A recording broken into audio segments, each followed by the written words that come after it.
We take a closer look next at what's happening to Uyghurs and other ethnic minorities in China's far west. The government has targeted them, particularly the Uyghurs. Just this week, in China's latest white paper on national defense, Beijing said this region, known as Xinjiang, is the hub of a separatist movement. Xinjiang is home to roughly 11 million Uyghurs. That's about half of the population there. China has never managed to integrate this population. Uyghurs complain of discrimination, while Chinese officials suspect Uyghurs of harboring separatist sentiments. And in recent years, China has started interning them. The UN estimates that the government is holding some 1 million Uyghurs and other ethnic minorities. Beijing says they are actually vocational centers to educate people influenced by religious extremism. It denies accusations of torture taking place there. But the migration, frankly, the escape of ethnic minorities from Xinjiang suggests otherwise. Many have ended up in neighboring Kazakhstan and say they continue to live in fear beyond the Chinese border. As a mother of three, Aybol Tajani-bek is doing her best to take care of her family in Kazakhstan. But this family is incomplete. Her mother is detained in one of the so-called vocational education centers in the Chinese region of Xinjiang. Although Janibek has resettled abroad, she doesn't feel free or safe at all. My father and other relatives told me not to ask any questions about my mother, to not try to find her, but to think about our situation and the difficulties we're in, or it will turn out badly for us in the future. Many of those who've escaped Xinjiang to countries like Kazakhstan have similar stories to share. Orabek Kwali's wife is also in detention. Kwali gets to speak to her sometimes, but he says any help he's offering seems to cause her more trouble. My wife has been interrogated several times. They asked her where the money I sent came from, said, was it from a terrorist? And said, you'll be re-educated. They put such pressure on her. Now, even if I want to send the money, she won't accept it.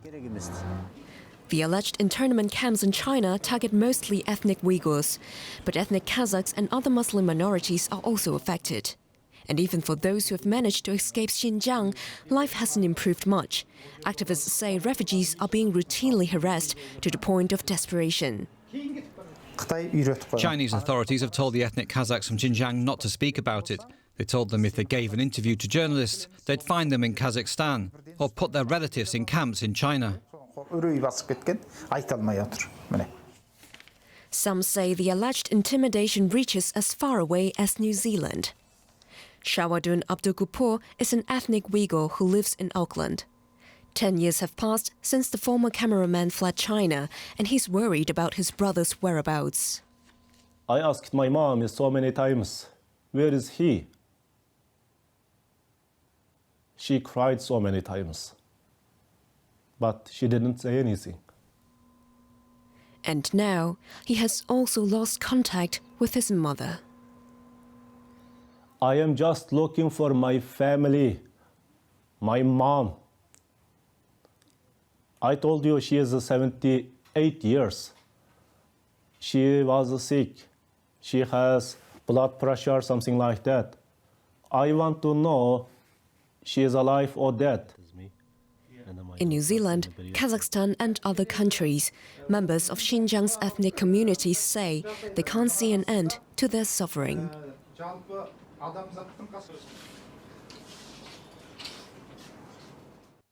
For more on the climate of fear for those living outside China, we spoke to Nury Turkel, a Uyghur American activist based out of Washington, D.C.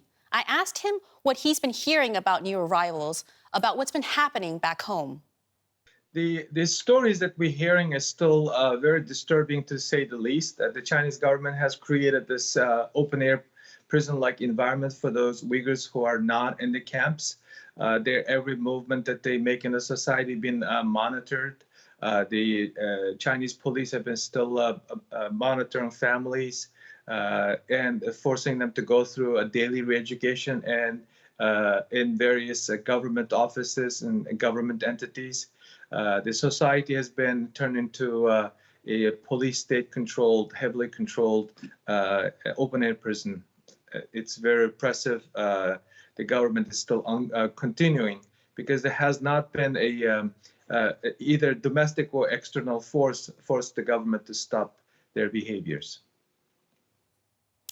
It seems like a lot of overseas Uyghurs and also, like in the video report, ethnic Kazakhs really have their hands tied behind their backs. They feel like they can't say anything for fear of the impact it would have on friends and families back in China. What are people in the diaspora doing to try to raise awareness of the camps in China? The risks of speaking out or sharing stories are very big.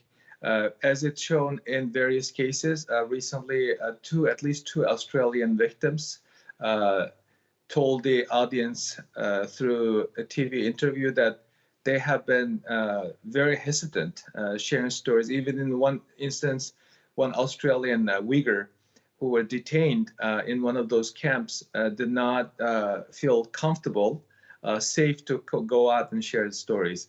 This has been the case with many Uyghurs around the world. Any Uyghur that you talk to can tell you that either their direct family members or friends or someone they know have been taken to the camps, but they are not in the position to come out and tell their stories. Even in the United States, there are several Uyghurs in academia and business have been directly appealing the United States government without speaking to media representatives because of the potential retaliation against them from the Chinese government. And also in some instances, the Uyghur family members brought out to talk to the family members overseas and using the family members to pressure their foreign-based children or relatives to stay quiet.